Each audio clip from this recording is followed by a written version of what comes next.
2026, the year where you should learn what is the invisible fat loss phase before you make a new resolution, before you start working towards your good health. Stay tuned till the end.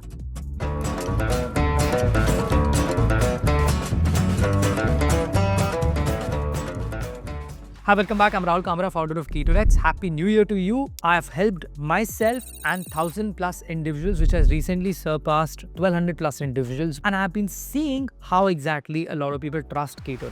Before I jump into this topic, I want you to pause the video, subscribe to the channel, pressing the bell icon. If you're a person who's been struggling to lose fat, you'll want to learn about keto, low carb, fat loss psychology. Keto is the only channel in the country which helps you to explore these kind of topics. So don't forget to pause the video, subscribe to the channel, pressing the bell icon so that you do not miss out on any new video which comes every Sunday 6 p.m. Chapter 1. What is the invisible fat loss phase? Let me clarify a few things. Your body is reducing its fat, inflammation is going down, hormones are completely rebooting, and you're feeling much more energetic. You're feeling much better, but the scale is saying something else. It is stagnated at the same number. You cannot see a drop for maybe, let's say, a couple of days, for a week as well. And now you're thinking that something is going wrong with me. It is not you. It is your body right now. Your body is reorganizing things, but it is not displaying. It is working in the back end. You've lost the initial water weight if you've been on ketogenic diet, or if you've started a low carb diet. Even if you've started a workout, you've seen that initial changes which have come to you. And now the body is gradually taking its more time to get to some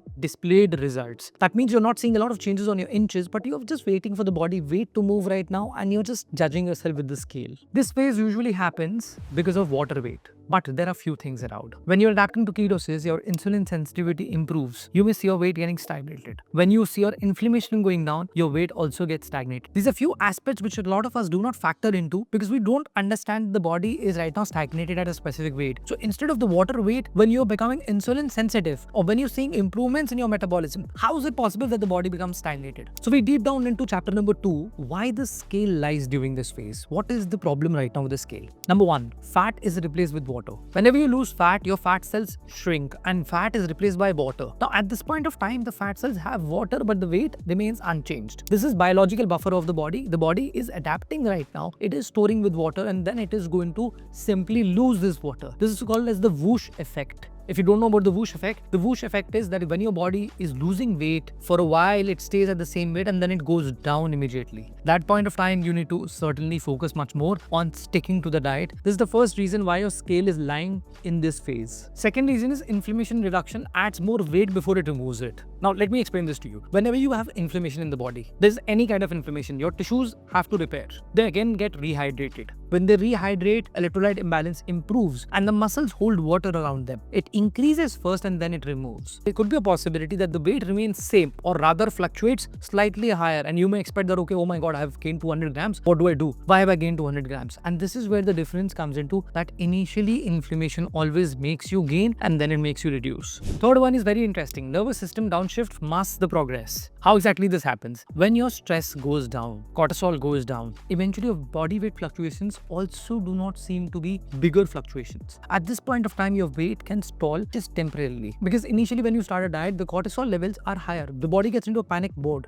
It starts exiting the panic mode, saying that, okay, this is the new normal. It is adapting right now. And during this adaptation phase, you may not see a lot of weight dropping. And this is where you need to give yourself enough time for the body to exit this panic mode, start not holding a lot of water. Water retention has to go down, and then eventually you see a lot of changes in terms of your overall weight. Fourth, muscle density increases quietly right now. Your muscle density starts improving because you're eating fat and protein. Say, for example, you're on a ketogenic diet or you're doing a low carb diet, you eat high protein. At this point of time, you're also focusing on some kind of workouts. Even if you're not worked out, your composition is improving.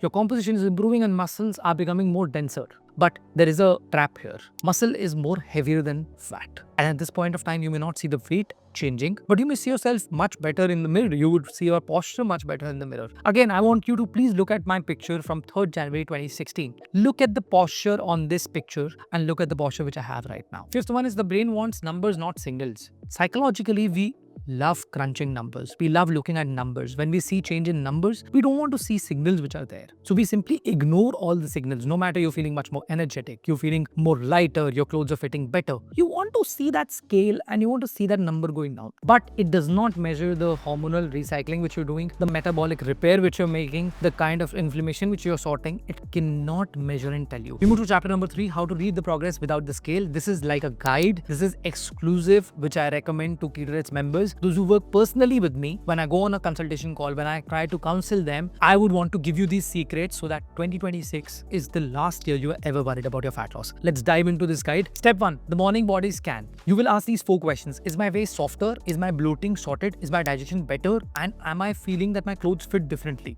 This will precede before your weight loss. Before the number moves on the scale, these kind of changes you will definitely feel. There are people those who feel very squishy, very jiggly just before they start dropping more kgs. Because the body starts holding a lot of water. You feel that your muscle is completely going off. This is specifically for people being on keto. You feel that your muscles are completely now going off and you're feeling that you're losing muscle. But you actually find this water weight coming into and then it starts reducing over a period of time. So this is where you need to make a major change. Ask yourself these questions. Step number 2, weekly measurement ritual. You need to check your neck, arms, chest, under chest, waist, hips, thighs and calves. You need to check in a very simple way. I'll show you a simple technique here. Here is where I wear my watch. This is my elbow. I'm going to keep the center part of it. Similarly, if I want to check my arms, I'm going to use my elbow and my shoulder. Elbow and my shoulder, I'm going to use the center part. Similarly, I would be measuring my thigh, my calves and my arms. Neck is going to be always on the lower side. Chest is right at your nipples. Under chest is right below that, the moment when you see your diaphragm. The moment when you see your navel, you can keep your waist or you can keep it lower waist, upper waist as well. Hips exactly at the thickest part of your butt is what you measure. So you're going to look at these weekly measurements. You want to also measure how many inches have you lost in this week. Very, very important. In total, how many inches are you losing? Step 3, energy and sleep signals. Ask yourself, did you sleep well? Cravings are less. Are you also not hungry throughout the day? How are your energy levels? Give yourself a rating out of 10. Do it every morning with the morning questions. And the measurements have to be weekly as well. Step number 4, check sodium before you worry about your weight. If your sodium is less, if you've eaten less salt, the next day your body is going to retain water. If you drink more salt, the next day it is going to again increase your weight. What a beautiful thing. When you eat less salt, your body holds water, so the weighing scale shows higher. And when you increase your salt again, you start working on your electrolytes, you will still see the scale again higher. And this is where most of us panic. So what you need to do is you need to fix your electrolyte intake. On specifically ketogenic diet, you need to use 2.5 teaspoons of white salt, 1.5 teaspoons of pink salt every single day. Mix it together. Use at least half teaspoon each glass of water. Finish it out by using it in your meal and having salt water. This is for people those who even have hypertension issues, those who have high blood pressure. Despite being on telmisartan or any kind of medications as well, you can have this much amount of salt. Make sure that you keep observing if you're not getting any kind of palpitations and if you're able to handle it. Again, this is the higher limit. This is the basic limit which I would say you should be setting up. If you do not have any complications, you can adjust the quantity slightly here and there. Step 5, the no reaction rule. Do not react for the next 7 days. And this is where you need to not react on your diet. Let the weight stagnate. Just leave it for 7 days. The moment when you leave it for 7 days, you will see some of the other changes happening. And that will give you a lot of hope. And this is what I believe is the biggest mantra at Keto. At times, no change is the best change. I don't want to be that coach who makes a change just for the goddamn sake. I want to satisfy my ego and make a change in your diet plan or in your routine, in your workout routine for the sake of making it. You need to really understand sometimes no change is the best change. Do not react for the next 7 days. Let the weighing scale be stagnated. Do not change your diet. Do not work out. Do not push yourself towards losing more fat. Just don't react. And there's a bonus question before I conclude this video. If you did not have that weighing scale, or if for example, mankind never ever discovered or they invented this weighing scale, okay, there was no weighing scale ever in life, and you never measured yourself, would you still think you were stuck? If the answer is no, then trust me, you're creating a problem to solve a problem, which normally humans do. We like creating problems and then we solve them. Wow. If you do not measure yourself and you don't even know that you're stuck or not, you would never ever feel that you're stuck. You would still keep doing the same thing. So let's get to the conclusion. The invisible fat loss phase is something which is very, very important for people to make sure that they transform their best. Dear editor sir, please show some transformations on the screen, some before afters for people to definitely note. All of these had one thing in common, that their invisible fat loss phase was present, but their mind at that point of time to make changes was absent. please remember, these are normal for the body to experience. I hope you like the video. Share this with your friends. Subscribe to the channel pressing the bell icon. And if you want to learn how you can change your weight loss journey by just changing your meal timings, check out this video. If you want to learn how you can focus on weight loss plateaus, how adaptive thermogenesis plays an important role, and what you need to do, check out this video. This is Rahul Kamra. I'll see you next week. Signing off.